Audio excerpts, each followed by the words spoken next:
जय जय श्री राधे निताई गौर हरि बोल। पूज्य पिताजी ब्रज विभूति श्री श्यामदास जी महाराज की जय। हमारे दादाजी पूज्य श्री रघुनाथ दास जी महाराज की जय। इनके गुरुदेव पूज्य पाद श्री देवकी नंदन जी महाराज की जय। सब वैष्णव जन की जय। गिरिराज महाराज की जय। तुलसी महारानी की जय। वृंदावन गजरानी की जय। यमुना रस रानी की जय। श्रृंगार वट की जय। समस्त वैष्णव वृंद की जय। अपने अपने गुरुजन वृंद की जय। जय जय श्री राधे श्याम निताई गौर हरि बोल। गुरु गोविंद कृपा से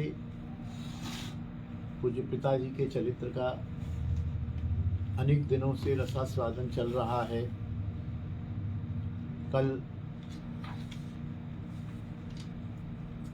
ग्रंथ कृपा कैसे कैसे अनेक ग्रंथ आकर पिताजी को स्वतः प्राप्त हो जाते थे। पिताजी उनमें भगवान की शास्त्र की कृपा का दर्शन करते हुए उनका अनुवाद और संपादन करते थे। आज श्रीमन नित्यानंद प्रभु आदेश प्रकाशन श्रृंखला के अंतर्गत श्री तत्व संदर्भ छप चुका था। तत्व संदर्भ 6 संदर्भों में पहला है। तत्व संदर्भ, भगवत संदर्भ, भक्ति संदर्भ, परमात्म संदर्भ, कृष्ण संदर्भ, प्रीति संदर्भ। 6 संदर्भ हैं। 6 संदर्भों में पहला है तत्व संदर्भ। बहुत ही गूढ़ और बहुत ही दार्शनिक ग्रंथ है। पिताजी ने इसका अनुवाद संपादन प्रारंभ किया। तत्व संदर्भ छप गया। मेरे अनुमान से तत्व संदर्भ से पहले सबसे पहले पिताजी ने भक्ति संदर्भ किया था। भक्ति संदर्भ के बाद कृष्ण संदर्भ, कृष्ण संदर्भ के बाद में तत्व संदर्भ, ये तीसरा संदर्भ था। मंडल के अध्यक्ष श्री नृसिंह वल्लभ जी ने अगले लाइट जला दीजिए अगले संदर्भों के संपादन की हामी भर रखी थी। बीच में श्याम ने श्री बृहद भागवतामृत को मुद्रण करने दे दिया था। अनुवाद के साथ साथ संपादन कार्य भी चल रहा था। एक दिन निताई चांद स्वप्न में आकर बोले, क्यों रे तुम मेरा चरित्र क्यों नहीं छपाते हो हकीम जी? श्याम ने प्रणाम पूर्वक कहा, प्रभु चैतन्य चरितामृत में आपका चरित्र छप ही चुका है। यह प्रसंग पहले भी आ चुका है। फिर भी नित्यानंद प्रभु बोले, नहीं, मेरा चरित्र अलग से प्रकाशित करो। चौंक कर श्याम उठा कि यह कैसा आदेश। श्याम ने उसे पालन करने का मन बना लिया। बृहद भागवतामृत के बाद उसका संकलन करने की चेष्टा करूंगा। सोचा कि चरितामृत, चैतन्य भागवत तथा कई ग्रंथों का अनुसंधान करके निताई चांद नित्यानंद प्रभु का चरित्र अलग से संकलित करूंगा। अभी 7-8 दिन ही हुए थे कि एक बंगाली वैष्णव महानुभाव श्याम के घर पधारे। उन्होंने 10 प्रतियां श्री नित्यानंद चरितामृत बंगला भाषा में छपी हुई श्याम के आगे रखी। श्याम के आश्चर्य की सीमा न रही। उसने पूछा, महाशय, आपको मेरा पता और इन्हें देने की प्रेरणा किसने दी?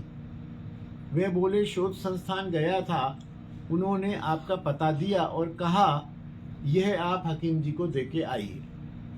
श्याम समझ गया कि करुणामय निताई की लीला है यह। आधे से अधिक तो काम हो गया था, क्योंकि मैटर सब संकलित होकर मिल गया था, वह भी बंगला में, और बंगला से हिंदी करना तो पिताजी के बाएं हाथ का काम था। यह सोचकर वो बड़े प्रसन्न हुए। उसके बाद ब्रज परिक्रमा यात्रा। इतने में पता लगा कि राधा रमन जी के गोस्वामी श्री विश्वम्भर जी, पूज्य श्री पद्मनाभ जी के पिताजी, 84 कोस ब्रज यात्रा ले जा रहे हैं। 20-25 दिन में अनेक विद्वान गोस्वामी परिवार जा रहे हैं। श्याम और उसकी पत्नी ईश्वर देवी ने भी अच्छा अवसर देखा। दोनों ये यात्रा में जाने के लिए अपने नाम दे दिए। बृहद भागवतामृत ठीक उसी दिन छपकर बाहर आ गया था। श्याम ग्रंथ लेखन का काम साथ लेकर चला। नित्यानंद चरित्र तो अनेक सामग्री मांगेगा, अतः श्याम ने भक्ति संदर्भ प्राण गोपाल प्रभु का मूल अनुवाद टीका सहित साथ ले लिया और कागज पेन आदि भी साथ रख लिए। ब्रज यात्रा आरंभ हुई। पहले ही पड़ाव पर, यह ब्रज यात्रा वैसी थी पैदल चलने वाली, आजकल वाली नहीं थी कि गाड़ियों से जाओ और लौट आओ। व्यक्ति पैदल ही जाता था, फिर भूतेश्वर पहुंचे, भूतेश्वर के दर्शन किए, फिर भूतेश्वर पर ही रुक गए रात में। वहीं खाना पीना सोना, वहीं पास में शौचादि सारी क्रिया करके और फिर सवेरे पैदल चलना। सामान जो है एक ठेका होता था, सामान हमारा बांध के छोड़ दिया जाता था, ट्रकों पर नंबर लिख दिए जाते थे, वो सारा सामान उठा के अगले पड़ाव पर पहुंचा देते थे। वहां फिर ये पैदल चल के पहुंचते थे। रोज 10, 12, 15 किलोमीटर पैदल चलना पड़ता था। घर वापस आने का कोई कॉलम नहीं था। दूसरे दिन मधुवन दोपहर तक यात्रा पहुंची। यात्रियों के खान पान, तंबू डेरा आदि की सब व्यवस्था पहले ही तैयार मिली। प्रसाद के बाद कुछ देर विश्राम के बाद श्याम ने भक्ति संदर्भ खोला और कागज पेन हाथ में लेकर उसका शुभारंभ करना चाहा। आश्चर्य की बात यह है कि एक लाइन मंगलाचरण श्लोक भी श्याम न लिख सका।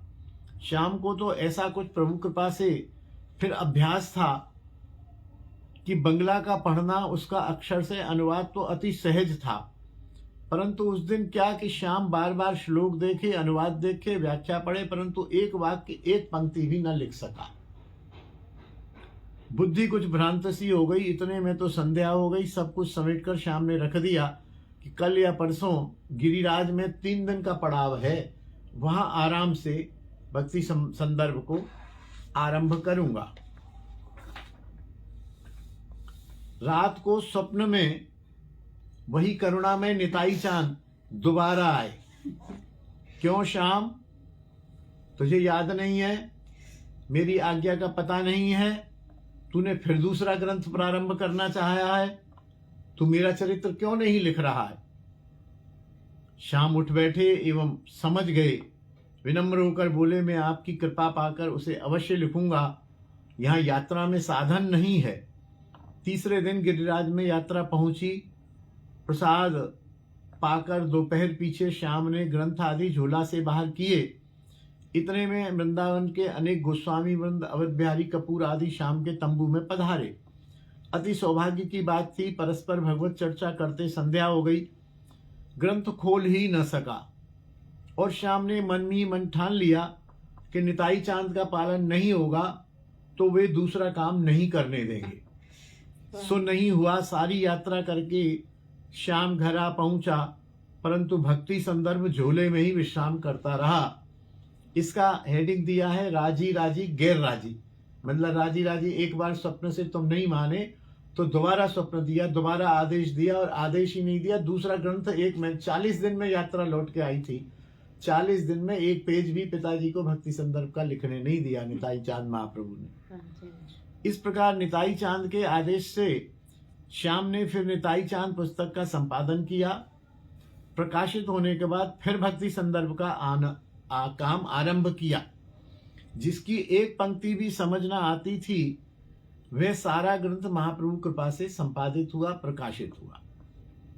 जिस ग्रंथ का संकल्प श्याम ने उठाया, वह एक बार नहीं अनेकों बार वह ग्रंथ, ये गद्दी दे लो थोड़ा। जय जय श्री राधे। किसी भी माध्यम से वह ग्रंथ पिताजी के पास आ जाता था। एक बार पिताजी के मन में विचार आया कि गीता जी की हिंदी टीका में अब विश्वनाथ पाद की टीका भी छपनी चाहिए। इस संकल्प के 2-4 दिन बाद पूज्य बाबा कुंज बिहारी दास, राधा कुंड वाले, पूज्य अनंत दास जी महाराज के गुरुदेव, राधा कुंड वालों ने अपनी चिकित्सा के लिए श्याम को लोटन कुंज में बुलाया। वो राधा कुंड से वृंदावन लोटन कुंज में आए हुए थे। वे बाबा गोपाल दास के यहाँ रुके हुए थे। श्याम जब बाबा के शरीर को देख रहा था, रोग निदान कर रहा था, तो वहां एक पोस्टमैन आया। उसने एक पुस्तकों की वीपीपी लाया। पुस्तक देखकर स्वाभाविक, श्याम का तो प्राण था पुस्तकों में। तो बाबा कौन सी पुस्तक आई है? बाबा बोले विश्वनाथ चक्रवर्ती पाद की टीका सहित गीता जी आई हैं, और 2 सेट हैं, वो भी बंगाली में 2 सेट हैं।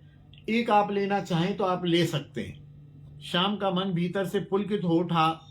तुरंत एक सेट के 16 रुपए देकर उसे ले आया। उस टीका सहित गीता का फिर संपादन प्रकाशन कराया। श्री कृष्ण बिहारी शास्त्री जी ने टीका के बंगला अनुवाद को हिंदी में लिख देने का सहयोग किया। श्री रूप गोस्वामी के हंसदूत का प्रकाशन पत्रिका में क्रमशः देने का संकल्प उठा। यह ग्रंथ पहले ही बाबा कृष्णदास, जिनके बारे में हम चर्चा कर चुके हैं, हिंदी में छपाया था, लेकिन उनकी मुद्रण शैली और छपाई ज्यादा संतुष्टिजनक नहीं थी, अशुद्धियां बहुत होती थी। आरंभ करने पर विचार आया कि बाबा के मूल में त्रुटि संभव है, उनके प्रकाशनों में प्राय त्रुटि होती है।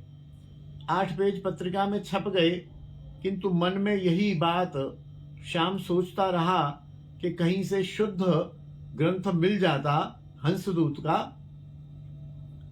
तो बहुत अच्छा होता, शुद्ध प्रकाशन हो जाता।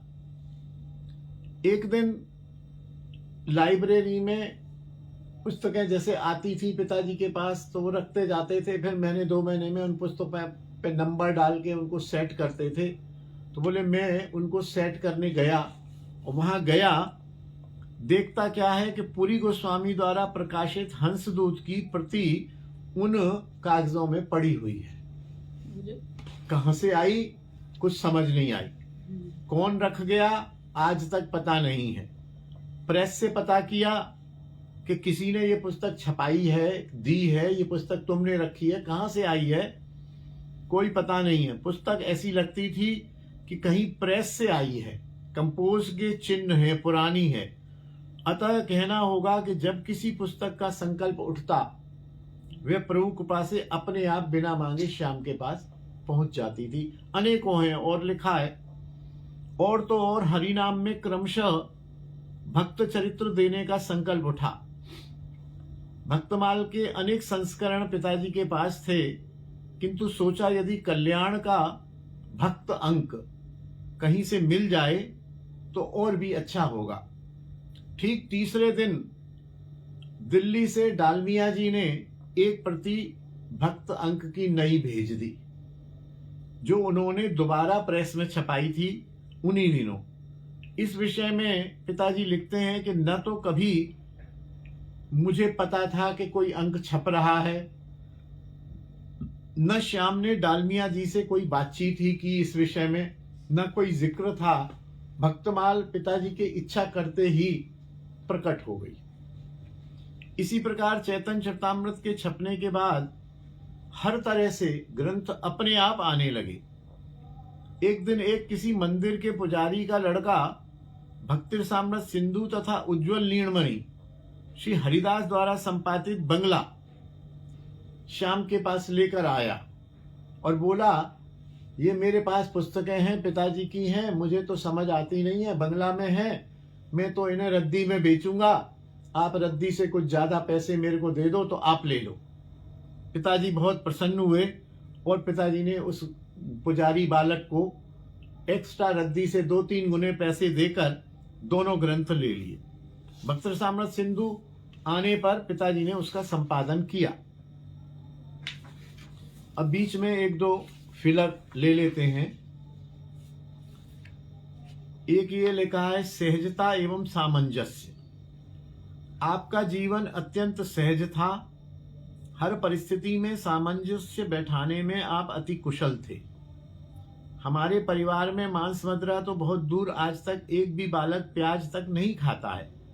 परिवारों में विवाह आदि के अवसर पर जब प्याज मिश्रित भोजन होता तो आप बिना किसी आपत्ति के हलवाई के पास चले जाते और उससे शुद्ध दही पूड़ी आदि लेकर अपनी क्षुधा निवृत्ति कर लेते, सब्जी आदि नहीं खाते, और वो भी दही और पूड़ी भी हलवाई से, वहीं जहाँ हलवाई बना रहा होता वहां से ले लेते, क्योंकि वहां तो शुद्ध है, नहीं तो बफे सिस्टम में उल्टे सीधे हाथ लग जाते हैं। तो वहां से पूड़ी ले लेते और दही ले लेते, किसी को पता तक न चलता कि आपने भोजन किया या नहीं किया। पूरे जीवन संकीर्तन सेवा, ग्रंथ सेवा का व्रत नियम तो था, लेकिन वृंदावन छोड़कर नहीं जाना, यह नहीं खाना, यह व्रत करना, यह तप करना, रात में नहीं खाना, या किसी प्रकार का हठ या प्रतिज्ञा नहीं की उन्होंने जीवन भर। जैसा कि आजकल देखा जाता है, आजकल लोग भजन पर तो कम केंद्रित होते हैं। हम ये नहीं करते हैं, हम स्टील के गिलास में नहीं पीते हैं, हम चीनी में कपों में चाय नहीं पीते हैं, हम सुबह नहीं पीते, हम शाम को नहीं पीते, हम ये नहीं करते, हम वो नहीं करते। इस प्रकार के बहुत सारे नाटक पाल लेते हैं, भजन करते नहीं है। और ये सब नाटक होते हैं चित्त शुद्धि के लिए, और चित्त में उनके कितना राग द्वेष, कितनी मलिनता भरी हुई होती है, यह उनके साथ 2-4 दिन व्यवहार करने से पता लग जाता है। परहेज तो खूब करते हैं, नाटक बहुत करते हैं, ये कपड़ा नहीं छुएंगे, ऐसा नहीं करेंगे, इसको हाथ मत लगाओ, इसको ऐसा मत करो, ये हाथ धो, इसको ये प्रसादी हो गया, ये अमनिया हो गया। इस प्रकार के कोई भी नाटक नहीं था, कोई भी नाटक पिताजी में नहीं था। सहज रहते थे, प्राय कहा करते थे ठाकुर जी का जो भोग लगा वह प्रेम से पाना चाहिए, समय और परिस्थिति से सामंजस्य करना चाहिए, किसी पर बोझ नहीं बनना चाहिए, जीवन भर एकादशी व्रत सदैव करते रहे। सामंजस्य के लिए कहते वही है मर्द जो हर हाल में खुश हैं। बोले वही शक्तिशाली होते हैं जो हर हाल में खुश होते हैं, जो दूसरे को परेशान करते हैं अपने भोजन के लिए, अपनी सुख सुविधा के लिए, अपनी नियम और प्रण के लिए। वे मर्द नहीं है, वो शक्तिशाली नहीं है, भजन में भी उनकी शक्ति नहीं है।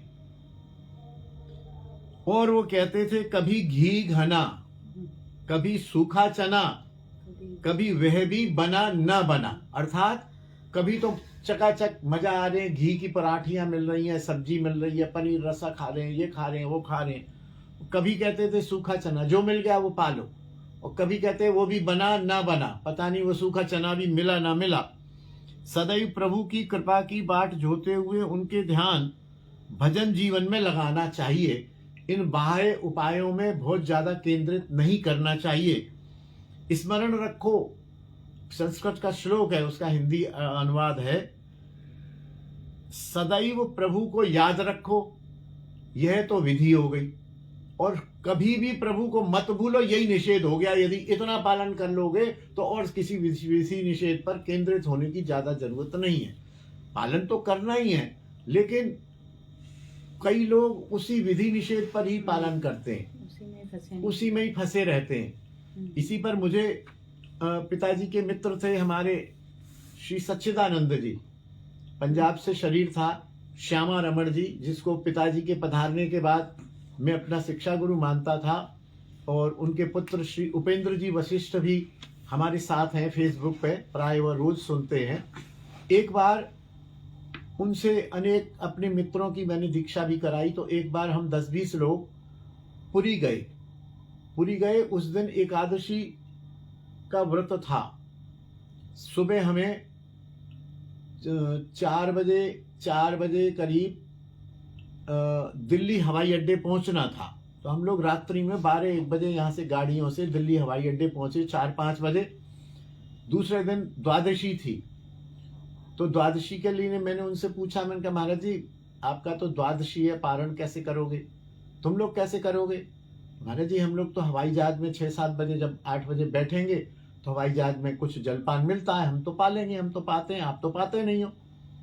बोले हाँ बात तो ठीक है, मैं हवाई जहाज का तो नहीं पाऊंगा बेटा। तो मैंने कहा मैं ऐसा करूंगा, आपके लिए कुछ 2 पराठे या कुछ ऐसा कुछ बना लाऊंगा, आप उससे जो है पारण कर लेना। बोले सूर्योदय कितने बजे, इतने बजे, सब उन्होंने टाइम देखा। और बाई चांस जो हवाई जहाज का टाइम था उससे पहले ही पारण था। तो उन्होंने वहीं, मैं घर से ले गया था कटोरी में बना के सब, तो उन्होंने वहीं एयरपोर्ट पर बैठकर ही प्रसाद पाके अपने द्वादशी का पारण कर लिया। और उसके बाद हमारे साथ हवाई जहाज में बैठ के पुरी गए। पुरी वो जाते रहते थे, वो बता रहे थे मैं 17वीं बार पुरी आया हूँ, शायद ऐसे कुछ संख्या बताते थे। तो हम पुरी पहुंचे तो वहाँ भुवनेश्वर गए। भुवनेश्वर से गाड़ियाँ थी हमारे लिए, हमें पुरी जाना था, भुवनेश्वर फ्लाइट से पहुंचे। तो वहाँ जाना था, तो वहाँ रास्ते में उसने गाड़ी वाले ने पूछा कि आप कहीं प्रसाद पाएंगे। मैंने कहा हम पाएंगे तो सही, लेकिन हमें शुद्ध प्रसाद चाहिए, बिना प्याज और शुद्धि वाला चाहिए, जहाँ मांस मछली ना बनता हो। बोले हाँ, यहाँ एक ऐसा स्थान है जहाँ मांस मछली नहीं है, शुद्ध बिना प्याज का भोजन मिलता है, तो हमें कहा वहीं ले चलो। तो हमें वहाँ एक होटल सी थी, वहाँ नीचे कुछ दुकानें थी, ऊपर कुछ ऐसे कमरा होटल टाइप ही थी, रेस्टोरेंट टाइप था, तो वहाँ ले गया। वहाँ जैसे ही घुसे, टेबल पर बैठे, तो हम सब लोगों में खुसर पुसर हुई कि महाराज जी क्या पाएंगे, बाबा क्या पाएंगे। तो मेरे को बाबा अलग ले गए एकांत में और मेरे से कहा गिरिराज देखो, अब मैं यात्रा में हूं, अब मेरा आपद धर्म शुरू हो गया है। अब मैं तुम जो लोग पाओगे, जहां पाओगे, हाँ शुद्ध होना चाहिए, मांस मदिरा नहीं होनी चाहिए, प्याज नहीं होना चाहिए, जहां तुम लोग पाओगे वहीं मैं पालूंगा। मेरे लिए भोजन की कोई विशेष व्यवस्था करने की या चिंता करने की जरूरत नहीं है। तो मैंने कहा महाराज जी आपका तो नियम है। और वो इतने पक्के थे कि पिताजी में वो गुरु भाव रखते थे, और पिताजी ने ही उनकी दीक्षा कराई थी वृंदावन में पूज्य बाबा किशोरी दास जी से। लेकिन हमारे घर का भी वो अन्न नहीं खाते थे, केवल हमारे घर जब पधारते थे, हम ब्रजवासी हैं जबकि, और पिताजी में गुरु भाव था, लेकिन उनके भोजन का इतना कड़ा नियम था कि हमारे घर भी वो या तो दूध ले लेते थे या चाय ले लेते थे, या कोई ऐसा कुछ पक्का, कुछ जैसे कभी काजू बादाम ले लिए। भोजन रोटी हमारे घर उन्होंने आज तक नहीं खाई। यहाँ तक कि पिताजी का उत्सव होता था, साधु सेवा होती थी, अच्छे अच्छे साधु ब्राह्मण वैष्णव हमारे यहाँ के भोजन के लिए तरसते थे, लेकिन उन्होंने कभी साधु सेवा में या पिताजी के उत्सव में भोजन नहीं पाया। तो वो व्यक्ति कह रहा है कि अब मेरा आपद धर्म है, मैं जहां तुम जिस जगह, जिस होटल, जिस ढाबे पर आप पाओगे वहां मैं पालूंगा, मेरे लिए परेशान होने की जरूरत नहीं है। यह है आत्मबल और यह है निष्ठा। यदि वो कहते मेरे लिए रोटी बनाओ, हम लोगों की वास्तव में वहां बड़ी चिंताजनक स्थिति थी कि महाराज जी के भोजन की क्या व्यवस्था होगी। लेकिन जब उन्होंने कहा और मैंने जब सबसे कहा, मैंने कहा महाराज जी ने आज्ञा दे दी है, जहां पाओ, तो सब खुशी की लहर दौड़ गई। और पहले दिन हमने उनको अलग से एक मैं ही व्यवस्था करता था, अलग से होटल वाले से कहा अलग एक टेबल लगाओ यहाँ और कोई नहीं बैठेगा, उसको मैंने पानी से धोया। और बर्तन स्टील के, मैंने कहा स्टील के बर्तन मैंने स्वयं नल पे धोया, और उनके लिए बाबा आप क्या खाओगे, तो मुझे ध्यान नहीं है, सादा उन्होंने रोटी फुल्का खाया, तो उनको खिलाया। तो बार बार कहते रहे तुम भी खाओ ना, तुम भी खाओ ना। तो हम कहते थे नहीं आप बाबा पहले आप पालो, फिर हम पाएंगे। फिर पहले दिन पाया, फिर हमने सबने बाद में पाया। फिर हम पुरी पहुंच गए।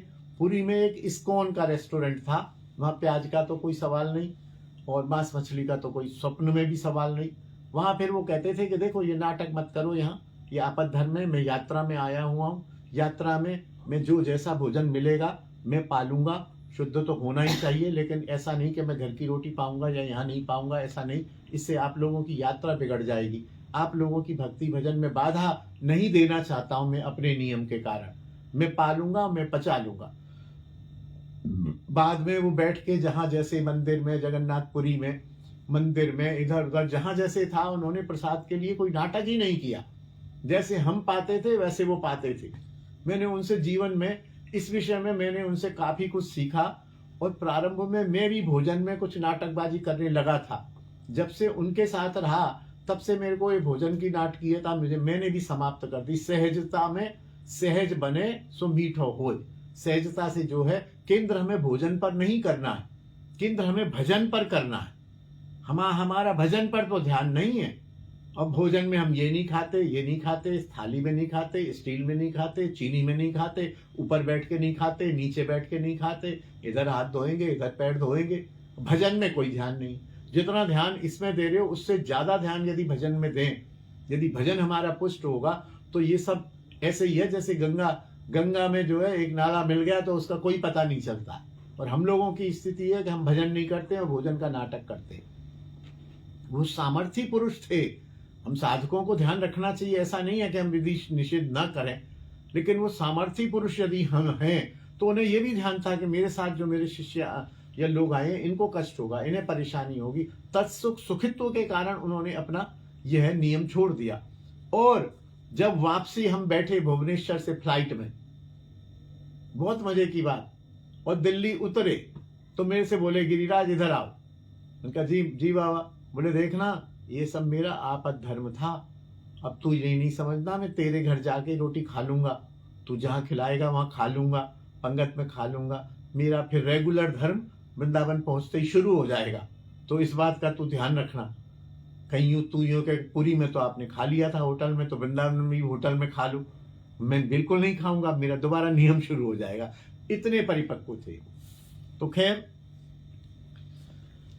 अब इसके बाद मेरे सुपुत्र चिरंजीव हेमांग ने भी 4 लाइनें लिखी हैं। दादाजी को प्रणाम। व्यवहार में कुशलता रहती थी उनकी अग्रणी, न देखी कोई ऐसी बात जो है उनसे बड़ी। उत्तम उच्चतम सर्वोत्तम छवि के थे धनी, जो थे भक्ति और गुणों के धनी। नित ठाकुर सेवा कर अपना जीवन प्रारंभ करते थे, बदलती दिशाओं के उन पर प्रभाव नहीं पड़ते थे। था हृदय में सभी के लिए एक एक कोना, बिना हरि को याद कर उनके बस का नहीं था सोना। थी हाथों में जिनके एक अद्भुत कला, दीन दुखी धनी व्यवसायी करते थे सभी का भला। लिखे जिन्होंने अपार ग्रंथ, बूंद बूंद से किया आज सागर खड़ा। हे श्यामदास देना आशीर्वाद गिरिराज किशन को, इनको है करना उस सागर को बड़ा। वाह, जिनकी देश में नहीं विदेश में भी थी पहचान, उन महान दादाजी को मेरा शत शत प्रणाम। वाह, बहुत सुंदर लिखा, आज ध्यान से पढ़ा मैंने। कुछ शोक संदेश भी प्राप्त हुए थे, उनकी भी लिस्ट है। वृंदावन शोध संस्थान वृंदावन से प्राप्त हुआ। श्री मानस सत्संग दिल्ली से एक शोक प्राप्त हुआ। लायंस क्लब वृंदावन से शोक संवाद प्राप्त हुआ। ब्रज सेवा समिति टीबी हॉस्पिटल से एक शोक समाचार प्राप्त हुआ, संवाद प्राप्त हुआ। आराधिका और खत्री सभा वृंदावन से शोक संवाद प्राप्त हुआ। उद्योग व्यापार प्रतिनिधि मंडल वृंदावन से प्राप्त हुआ। GLA institute of technology and management Mathura से भी एक शोक संवाद प्राप्त हुआ। एक और फिलर है, अनासक्ति। हम लोग जब बच्चे थे तो हमारे ऊपर पूर्ण अनुशासन रहता था, लेकिन आयु बढ़ने के साथ साथ उपदेश एवं स्वतंत्रता भी प्रदान करते थे और हित अहित बताकर निर्णय हम पर छोड़ देते थे। कभी हमारे अपने निर्णय हमारे ऊपर थोपते नहीं थे। हमें अच्छे संस्कार देने में उन्होंने कभी भाषण नहीं दिया, अपितु उनका आचरण ही हमारे लिए संस्कारों का कारण बना। कथनी और करनी में शायद करनी ही बलवान थी उनकी, निश्चित ही। कहते कम थे, उपदेश कम करते थे, लेकिन आचरण पक्का होता था। हम उन्हें देखते थे कि उनका आचरण कितना सात्विक है, कितने निष्ठावान हैं, कितने परिश्रमी हैं, कितने स्वावलंबी हैं, ये हम स्वयं देखा करते थे। समयानुसार प्राप्त भौतिक उपलब्धियों को देखकर वे सदैव इनसे अनासक्त रहने की सलाह देते थे। हमारे घर में धीरे धीरे जब हम पावर में आए, पिताजी तो बहुत सादा रहते थे। धन की कमी नहीं थी, बहुत धन था, लेकिन रहनी बहुत सादा थी। उनका स्टेटस जो था उनकी आय से मिलता नहीं था। फिर जब हम आए तो धीरे धीरे हमने भौतिक जगत में भी प्रवेश किया और अपने स्टेटस को धीरे धीरे हमने मेंटेन किया। भौतिक वस्तुएं, उपलब्धि, सोफा, मकान, दुकान, दरवाजे, फर्श, पेंट, ये सब धीरे धीरे हमने जब किया तो वो कहते कि इनसे अनासक्त रहो और सुविधाएं होने पर वो कहते चलो अच्छा है, हमारा शरीर सुविधा लेगा तो भगवान की भजन की सेवा में सुविधा होगी। उसका परिणाम उसे भजन ही मानते थे कि आज पंखा नहीं था हमारे घर में, पंखा लग गया तो बोले ये अच्छा होगा, भजन करने बैठेंगे तो गर्मी नहीं लगेगी, ज्यादा भजन हो पाएगा, ऐसा कहते थे। जब हमने पहली कार ली तो पूछने लगे, अरे तुम कार खरीद रहे हो, रख पाओगे? कार लेना तो सरल होता है, कार को पालना बड़ा कठिन होता है, खर्चा होता है, पेट्रोल लगता है। हमने कहा आपका आशीर्वाद है, कोई बात नहीं, प्रभु कृपा से हम कार झेल लेंगे। बोले चलो अच्छा है, कार आ गई है तो अब कार में राधा कुंड गोवर्धन चलेंगे, दर्शन करके आया करेंगे। बस से जाना पड़ता था, स्कूटर से भी कई बार मैं उनको ले जाता था। बोले अब ठीक है, गर्मी बरसात धूप से बचेंगे, राधा कुंड गोवर्धन जाएंगे और हमें कार में जाना भी कहाँ है। और आराम से कार की वजह से हम दर्शन करके 2-3 घंटे में वापस भी आ जाएंगे।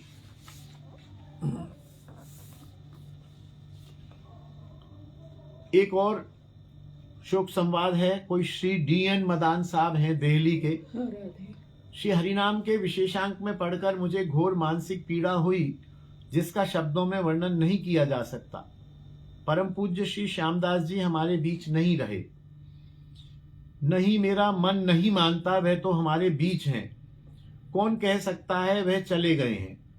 उनकी ज्ञान योग, कर्म योग, भक्ति योग कृतियां उन्हें सदा के लिए अमर कर दिया है। गत 40 वर्षों से श्री हरिनाम मासिक पत्रिका के द्वारा एवं अन्य सारभूत लेखों, भाष्यों, ग्रंथों के द्वारा हम जैसी भटक रही आत्मा को अध्यात्म का उन्होंने यथार्थ ज्ञान प्रदान किया है। आपको स्मरण होगा, जब भी मैं वृंदावन आता था एक बार अवश्य परम पूज्य हकीम जी के दर्शन चरण स्पर्श किए बिना नहीं जाता था। मैं उनका एवं श्री हरिनाम परिवार का अत्यंत आभारी हूं और श्री श्यामलाल जी के प्रति सच्ची श्रद्धांजलि के पुष्प अर्पण करता हूं। वे संत तो लीला प्रविष्ट हो गए, परम पिता परमात्मा उनके परिवारी जनों को अतुलनीय क्षति को सहन करने की शक्ति प्रदान करें। हम सब उनके द्वारा दिखाए मार्ग पर चलकर ही उन्हें सच्ची श्रद्धांजलि दे सकते हैं। आगे पिताजी लिखते हैं, मासिक पत्र श्री हरिनाम। शाम को प्रेरणा हुई कि अपनी मासिक पत्रिका छपनी चाहिए, उससे प्रभु के भक्ति सिद्धांतों तथा प्रकाशनों की भी सर्वत्र जानकारी हो सकेगी। कहना नहीं चाहिए कि मंडल की कार्यकारिणी में 2-4 सदस्य अच्छे विद्वान होते हुए भी आलसी और निश्चेष्ट प्रवृत्ति के थे। वे क्या थे? महाप्रभु जिसकी जे सेवा लेना चाहते हैं उसे ही पकड़ते हैं। 500 वर्ष से पिताजी कह रहे हैं कि गौड़ीय साहित्य बंगला भाषा तक ही सीमित रहा। 500 वर्षों में कोई भी ऐसा गौड़ीय विद्वान नहीं हुआ जिन्होंने उस साहित्य को हिंदी में देने का प्रयास किया हो या हिंदी में प्रकाशित किया हो। कम समय नहीं होता है 500 वर्ष। गौड़ीय संप्रदाय कोई नई नहीं है, 500 वर्ष पुरानी संप्रदाय है। और गौड़ीय संप्रदाय का जितना साहित्य बंगला में है, आज भी हरिनाम प्रेस ने 200, 250, 300 ग्रंथों को प्रकाशित किया है, लेकिन फिर भी लगभग बताते हैं 3000 या 6000 ग्रंथ हैं। और आज भी बंगला में गौड़ीय साहित्य छप रहा है। आप कलकत्ता चले जाइए, नवद्वीप चले जाइए, बंगला में ही छप रहा है गौड़ीय साहित्य। और ऐसे रहस्य छप रहे हैं, हम कितना भी हिंदी समझ लें लेकिन एक बंगाली गौड़ीय वैष्णव के नस नस में गौड़ीय सिद्धांत भरा हुआ है। वो जितना गौड़ीय सिद्धांत बंगाली जानता है उसकी अभी छाया भी हम हिंदी गौड़ीय वैष्णवों पर नहीं पड़ी है। अभी हम अपने आप को बहुत अहंकारी करते हैं कि हम तो बंगला गौड़ीय साहित्य के विद्वान हो गए। जब मैं भी आज भी बंगला साहित्य को, बंगला के छोटे छोटे 100-150 पेजों को पढ़ता हूं तो चमत्कृत हो जाता हूं कि ये बात तो हमने कभी पढ़ी नहीं। अभी हमने जो आनंद कंद नित्यानंद का अनुवाद किया है, नित्यानंद प्रभु की बंगला भाषा में, उसमें ऐसी लीलाएं हैं आप जानते हैं कि जो हिंदी में आज तक ना तो चैतन्य भागवत में है, न चैतन्य चरितामृत में है, न निताई चांद में है। मैंने उसका अनुवाद करके सुरक्षित कर लिया है। यद्यपि हमें उसके मुद्रण की सेवा, प्रकाशन की सेवा नहीं मिली है, लेकिन मैंने ये सोच के उसका अनुवाद रख लिया है कि कदाचित यदि यह ग्रंथ प्रकाशित न हुआ तो हम इसे मंडल द्वारा प्रकाशित करेंगे। बंगला साहित्य में इतनी पुंखानुपुंख विवेचना है, दर्शन है कि हिंदी वाला, मुझे लगता है अभी 100 साल और लग जाएंगे हिंदी गौड़ीय वैष्णवों को गौड़ीय साहित्य को समझने में। कितनी सूक्ष्म चिंतन है। नित नया 70 साल की मेरी आयु हो गई है, नित नई वस्तु मुझे गौड़ीय संप्रदाय के बंगला ग्रंथों में प्राप्त होती है और विशेषकर बंगाली वैष्णवों के संग से प्राप्त होती है। किसी बंगाली अच्छे गौड़ीय वैष्णव का हम 2 घंटे संग कर लें तो 10 नई बातें बता देता है, 10 नए सिद्धांत बता देता है। तो बंगला साहित्य, पिताजी बता रहे हैं कि वृंदावन में गोस्वामियों की कोई कमी तो थी नहीं, विद्वानों की कमी भी नहीं थी, कथावाचक भी थे, गौड़ीय विद्वान भी थे, गौड़ीय संत भी थे, लेकिन किसी से भी महाप्रभु जी ने यह सेवा नहीं ली कि गौड़ीय साहित्य को हिंदी में प्रकाशित किया जाए। और वो सेवा पिताजी को चुना महाप्रभु जी ने, पिताजी से वह सेवा ली। श्याम ने अपनी मंडल, क्योंकि रजिस्टर्ड हो चुका था सोसाइटी में, कोई भी काम करना है तो उसका प्रस्ताव पास कराओ, और प्रस्ताव में भी बहुमत होना चाहिए। 7 सदस्य थे, 7 में से 4 यदि कहेंगे तो काम होगा, तो नहीं होगा। ये एक अड़चन खड़ी हो गई पिताजी के सामने। और मैंने भी देखा कि कोई भी काम होता था तो कोई भी बात होती थी, उसको पहले मीटिंगें होती रहती थी, उसमें प्रस्ताव पास होते रहते थे, कभी कभी भैंसा भैंसी भी होती थी। लेकिन हमारे जो अध्यक्ष थे पूज्य श्री नरसिंह वल्लभ जी गोस्वामी, वो क्योंकि नगर पालिका के वाइस चेयरमैन थे, तो उनको पार्लियामेंट्री प्रोसीजर बहुत अच्छी तरह आता था, और वो सत्य को जानते थे कि हकीम जी जो सेवा कर रहे हैं वो होगी नहीं। विरोध होने पर भी वो किसी भी तरह से बोल के, समझा के, कह के उस प्रस्ताव को पारित करा ही देते थे। श्याम ने पत्रिका का प्रस्ताव किया, अध्यक्ष उपाध्यक्ष आदि सब उसका, अध्यक्ष उपाध्यक्ष आदि सबको उसका संपादन बनने की प्रार्थना की। नरसिंह वल्लभ जी से कहा आप उसका संपादक बनिए। उपाध्यक्ष थे श्री विश्वम्भर गोस्वामी राधारमण जी वाले, पद्मनाभ जी के पिताजी, उनसे भी कहा आप संपादक बनिए, परंतु वे हरिनाम का प्रकाशन चाहते ही नहीं थे। फिर भी किसी प्रकार से 2 वर्ष तक हरिनाम को त्रैमासिक रूप में छपाया जाए, यह स्वीकृति प्राप्त हुई। फिर डाक व्यय में रियायत मिलने के कारण उसे मासिक रूप दिया गया। महाप्रभु कृपा से उसका नाम, registration, postal registration, press magistrate अनुमति आदि सब काम समिति ने पिताजी पर ही डाल दी, आप ही कराइए, हमारे बस का नहीं है। और श्याम में महाप्रभु की शक्ति थी, श्याम ने ये सारे काम कराए, भाग दौड़ की, कोर्ट गया, जिला मजिस्ट्रेट गया, प्रेस मजिस्ट्रेट गए। मेरे सामने की बात है 71 में पिताजी बहुत भाग दौड़ की, और 1970 से पत्रिका आरंभ हुई। आज 32 वर्ष हो गए, और आज तो 54 वर्ष हो गए, 54 वर्ष कंप्लीट हो गए। और 600 यहाँ रखा हरिनाम का अंक, ये हरिनाम है, आप सब लोग देखिएगा, इसमें साफ लिख रहा है 54 वर्ष हो गए। दिसंबर का अंक है, 632 अंक इसके प्रकाशित हो चुके, और हर माह प्रकाशित होती है, और पाठकों के पास घर बैठे डाक द्वारा भेजी जाती है ये पत्रिका। देश विदेशों में जाती है, अनेक गौड़ीय वैष्णवों का उसमें पूर्ण सहयोग शाम को मिला है, मिल रहा है। श्याम प्रभु की ग्रंथ सेवा में आविष्ट रहने पर भी गृहस्थ की अनेक समस्याओं में अनायास उत्तीर्ण हो जाता। गृहस्थ की समस्या आती थी, इनकी वृत्ति तो ग्रंथ में लगी थी, 24 घंटे ग्रंथ अनुवादन, संपादन, प्रकाशन, प्रेस यही लगी रहती थी।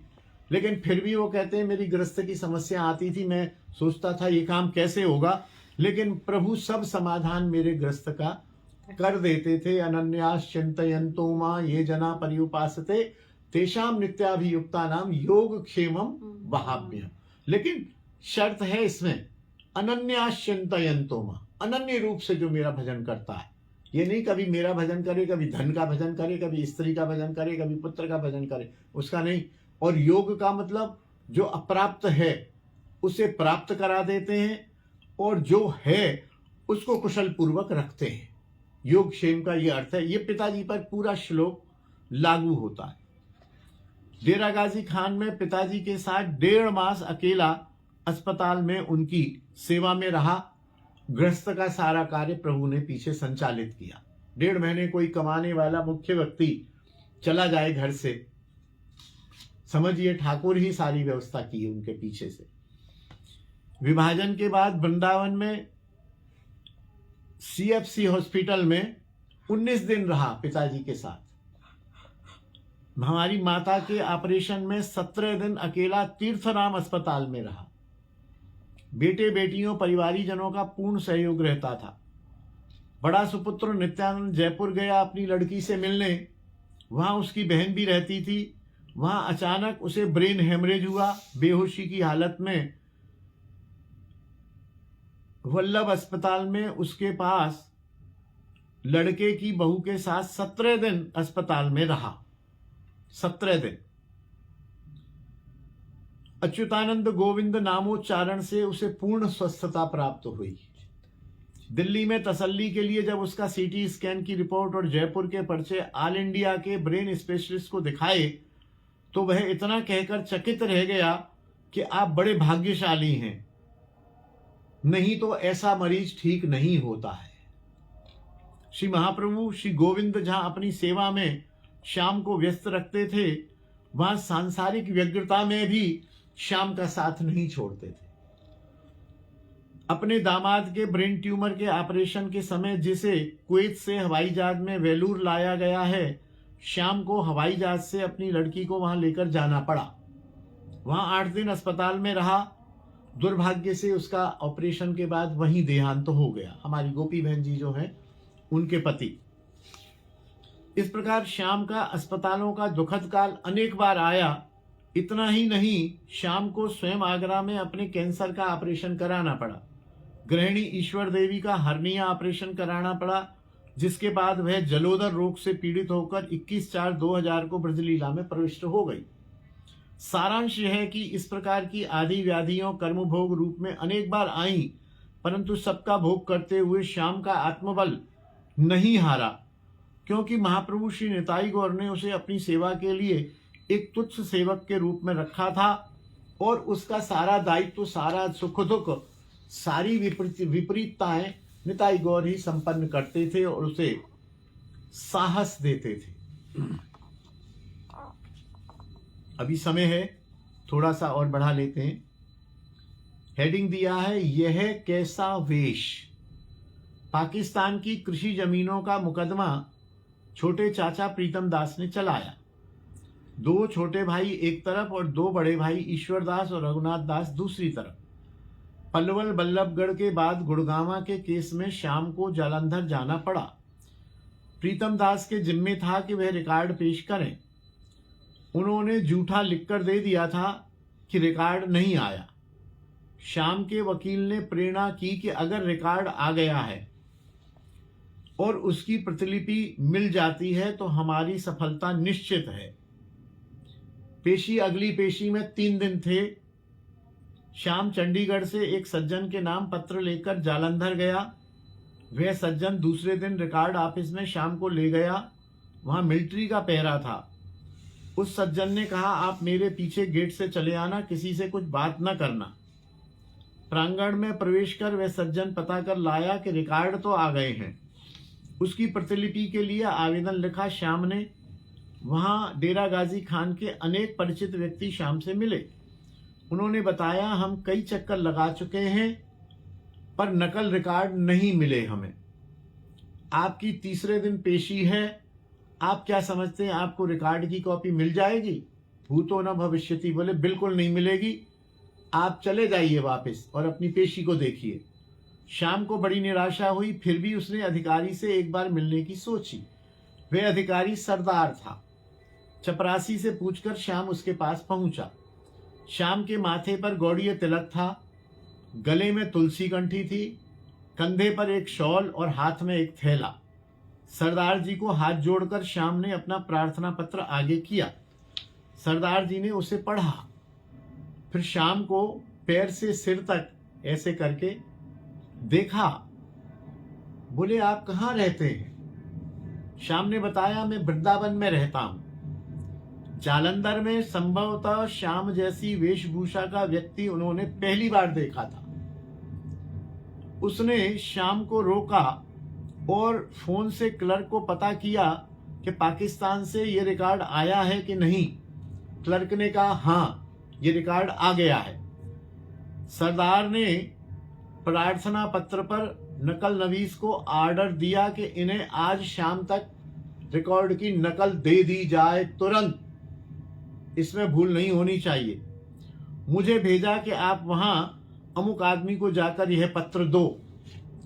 शाम को बड़ा साहस हुआ और प्रभु कृपा के दर्शन हुए कि लोग जो चक्कर काट रहे हैं उनको नहीं मिला, लेकिन श्याम ने देखा कि मेरे वेश के कारण वह सरदार प्रभावित हो गया और उसने ऑर्डर कर दिया कि तुरंत इनको नकल दी जाए। ज्यों ही वह साहब का ऑर्डर उस क्लर्क को दिखाया तो वह क्लर्क अस्थिर हो गया। शाम को सुनाकर बोला, न जाने ऐसे लोग कहाँ से आ जाते हैं जिन्हें एक दिन में ही नकल चाहिए। दुनिया 6-6 दिन से 10-10 दिन से चक्कर काट रही है, आपको आज ही नकल चाहिए और साहब से और ऑर्डर करा लाए हो आप। वो गुर्राता सा रहा, लेकिन पिताजी शांत आंख नीची करके शाम रहे। उस बाबू ने कहा, 8 रुपए फीस दो और कल सवेरे आकर नकल ले जाना। शाम ने फीस जमा करा दी और रात को उसी सज्जन के घर रहा जिनका पत्र लेकर गए थे चंडीगढ़ से। सवेरे उठकर अपना नित्य नियम थोड़ा बहुत करके उसने आज्ञा ली। धन्यवाद करते हुए पैदल दफ्तर पहुंचा और जिस खिड़की से नकलें व्यक्तियों को आवाज मारकर दी जाती थी, उस खिड़की के नीचे ही 8 बजे जाकर माला जपने बैठ गया। वही खिड़की पर बैठ गए और माला जपते रहे। खिड़की अभी खुली नहीं थी।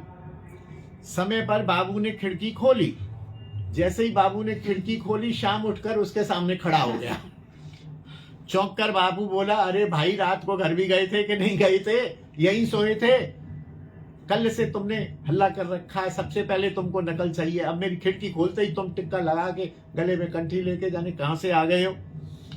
शाम ने कहा, बाबूजी, परदेशी हूं, कहां जाता, मैं यहीं आसपास ही कहीं सो गया था। मेरा यहाँ कोई घर नहीं है, मुझे नकल लेकर जाना है और मुझे पेशी है, मुझे ये पेश करना है।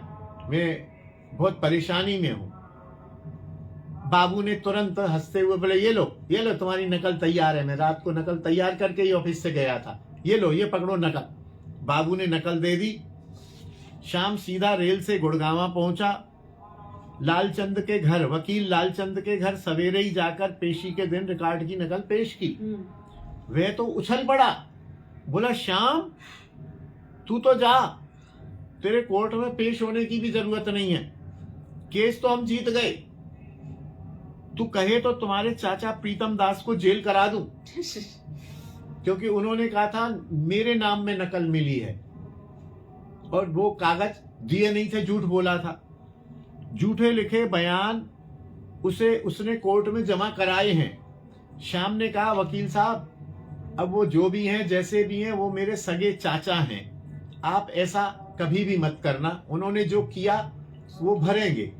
आप तो, हमें तो उनको कष्ट देना नहीं है, हमें अपना काम निकालना है, तो आप इसको व्यवस्थित करा दीजिए। पिताजी कह रहे हैं कि मेरे को पक्का विश्वास है कि हमारा काम श्री वृंदावन का नाम को सुनते ही तथा वैष्णव वेशभूषा को देखते ही सरदार जी के हृदय अंतर्यामी ने करा दिया। उनके हृदय में जो अंतर्यामी बैठे थे, उन्होंने उसको करा दिया। उस समय श्याम के पिताजी ब्रजरज प्राप्त कर चुके थे। ताऊ जी थे, उन्हें हाल देकर श्याम वृंदावन लौट आया। एक बात यह थी कि विवाद वाली जमीन 4 भाइयों के नाम थी रिकॉर्ड में। पिताजी के बाद श्याम ने अपने नाम उसे चढ़वा लिया था, किंतु और 3 भाइयों ने अपने नाम नहीं चढ़ाया था।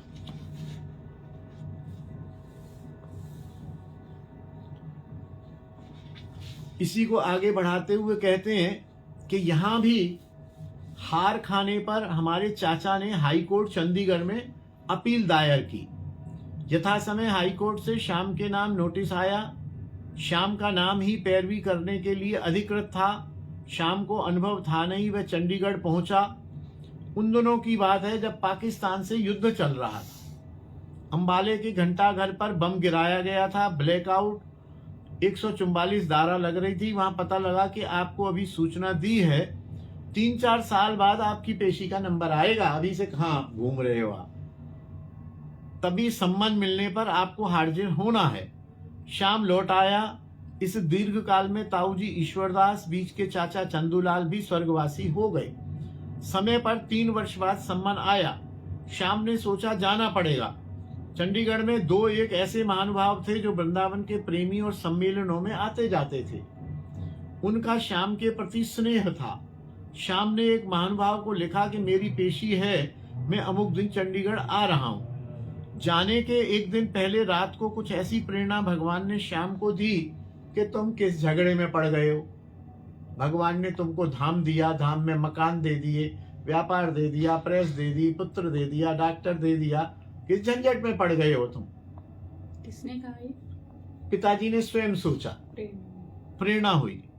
तीनों भाई पधार गए जिनके नाम है, केवल तुम्हारे नाम जमीन चढ़ी है, तुम चौथाई के हिस्सेदार हो, जीत भी गए तो तुम्हें चौथाई जमीन मिलेगी।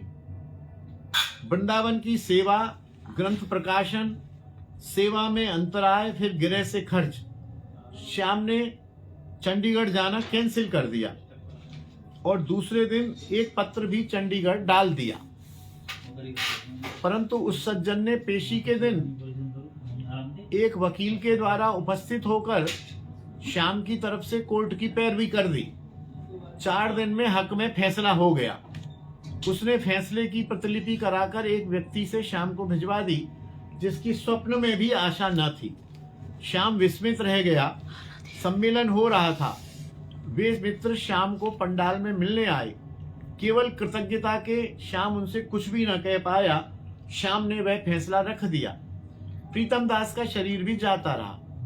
उसके एक लड़के जुगल किशोर ने जब देखा कि श्याम ने कुछ कदम नहीं उठाया, मिल मिलाकर उस जमीन को उसने बेच दिया।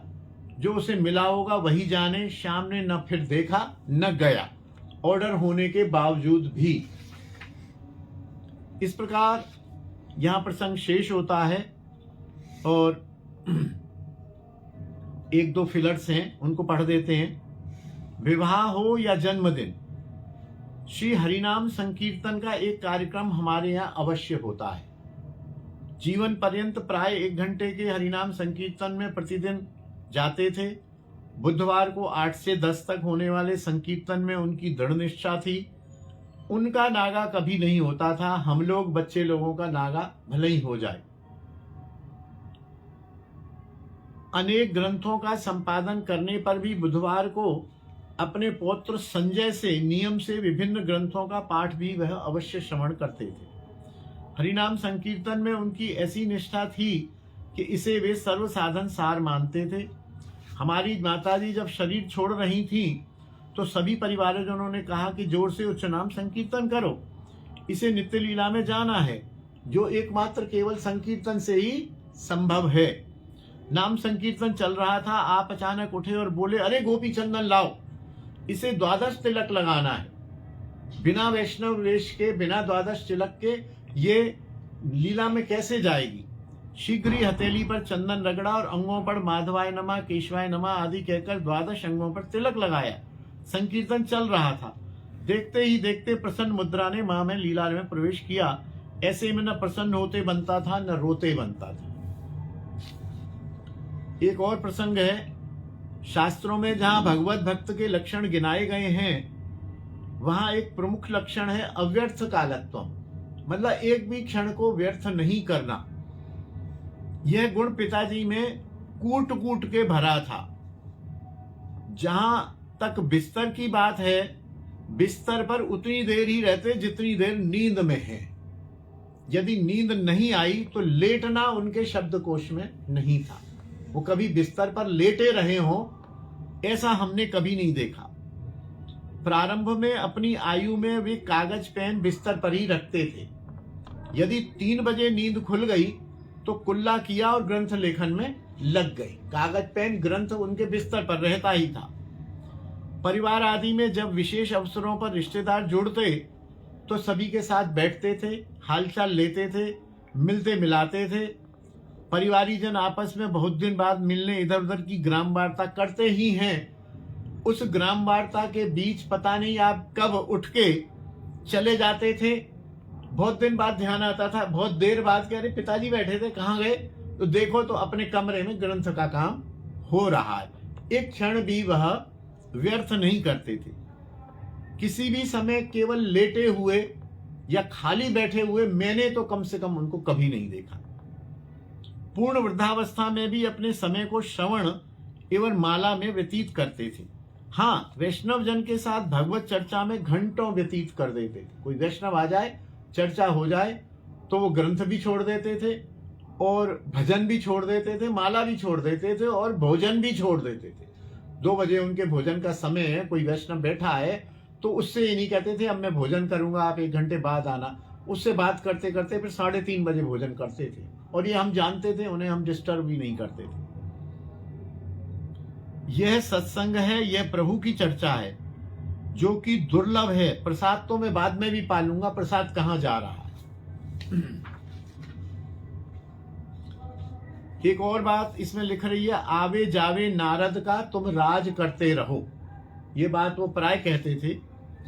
जीवन में अनेक अवसरों पर इस मुहावरे को सुनाते थे। विशेषतः भौतिक उपलब्धियों के बारे में जब हम उनसे कहते, पिताजी वो पुरानी कार ली थी ना हमने 3 साल पहले, उसे बेच दिया है, अब हम एक नई कार ले रहे हैं, तो तुरंत कहते थे, आवे जावे नारद का तुम राज करते रहो।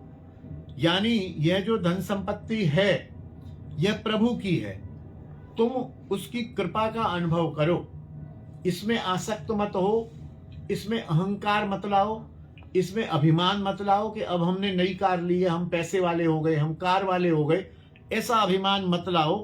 अपना प्रयास मत समझो, इसे प्रभु की कृपा, प्रभु की लीला समझो और इन सब साधनों के प्रभु की सेवा में यथासंभव लगाओ। निर्लिप्तता तभी आती है जब उसमें मैं मेरा ममत्व नहीं होता है। प्राप्ति में हर्ष एवं खोने में विषाद होगा ही नहीं जब उसमें ममत्व या आसक्ति नहीं होगी। अतः जो भी आता है या जाता है उसे नारद यानी प्रभु का समझो, तुम उसका आनंद लो और यथासंभव ऐसी संपत्तियों को, सुविधाओं को भजन में और प्रभु की सेवा में लगाओ। एक अंतिम श्री वासुदेव जी गोस्वामी हुए हैं राधा रमन जी के, जिनके सुपुत्र अभी भी विराजमान है श्री नृसिंह देव गोस्वामी, उनसे प्रेम है, परिचय है। श्री श्यामलाल जी हकीम ने शताधिक गौड़ीय ग्रंथों के संपादन प्रकाशन द्वारा गोपी भाव विभावित साधना को परम आराध्य रूप में स्थापित किया। पूर्व में हरिनाम संकीर्तन सम्मेलनों द्वारा श्री नाम संकीर्तन का गौर पूर्णिमा के अवसर पर लगातार 25 वर्षों तक आयोजन किया, जिसमें हमारे पूज्य पिता श्री रास बिहारी लाल जी महाराज प्रवचन सत्र का प्रतिवर्ष अपनी रस सिद्धांत मई वाणी से उद्घाटन करते थे। पिताजी जब सम्मेलन करते थे तो उस समय पूज्य गोस्वामी श्री रास बिहारी लाल जी थे, व्याकरणाचार्य थे, आयुर्वेदाचार्य थे, बड़े सरल थे और राधा रमन जी के जितने भी गोस्वामी थे प्राय सभी उनको गुरु मानते थे और उनसे भागवत सीखते थे। तो सबसे पहला प्रवचन सत्र का उद्घाटन प्रतिवर्ष उन रास बिहारी जी से पिताजी कराते थे, उनको सम्मान से तलाते थे। और वो मुझे ध्यान है, तुषा कृष्णम सांगोपांगास्त्र पार्षदम, ऐसा श्लोक है श्रीमद् भागवत में, जिसमें संकेत रूप में महाप्रभु जी के अवतार की बात कही गई है। कृष्ण वर्णम तुषा कृष्णम सांगोपांगास्त्र पार्षदम, इस श्लोक की व्याख्या 1 घंटा करते थे और हर वर्ष नई व्याख्या करते थे। व्याकरणाचार्य थे, बहुत विद्वान और परम सरल थे। उनकी फोटो यहाँ छपी हुई है। आप पूज्य पिताजी के वार्षिक महोत्सव में भी आते थे। उनके पिता स्वामी गोस्वामी रास बिहारी जी भी प्रतिवर्ष कोई उत्सव करते थे, तो पिताजी भी उसमें प्रवचन के लिए जाते थे। अपने ऊपर इनकी कृपा की चर्चा करते। उनके द्वारा प्रारंभ किया यह प्रचार का कार्य सदैव चलता रहे, श्री जी के चरणों में हमारी ऐसी प्रार्थना है। ये सब आज तक हुआ।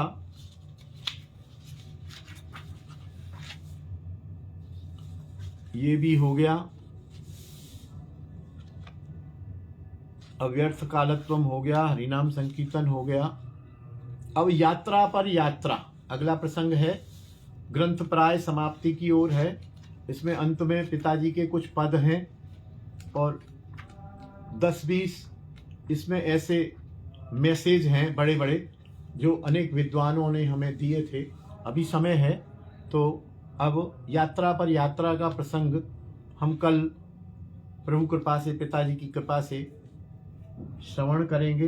बोलिए पिताजी महाराज की जय, दादाजी की जय, उनके गुरुदेव पूज्य पाद श्री देवकी नंदन गोस्वामी प्रभुपाद की जय, श्रृंगारवट की जय, गिरिराज महाराज की जय, तुलसी देवी की जय, ब्रजरज रानी की जय, यमुना रस रानी की जय, समस्त वैष्णव वृंद की जय, समस्त श्रोताओं की जय, सबके गुरुजन वृंद की जय। जय जय श्री राधे। निताई गौर हरि बोल।